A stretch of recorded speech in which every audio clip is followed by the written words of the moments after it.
we are all done now. These are the sugar cookies. We'll put the recipe below for all of them, but these are the sugar cookies.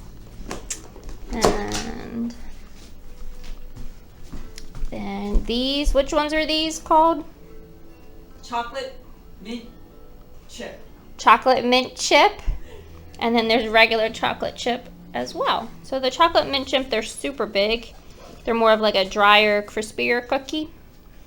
And then there's the regular chocolate chips. And then we made some sugar cookies that weren't as brown or crispy. So yeah, they are all of the cookies we made today.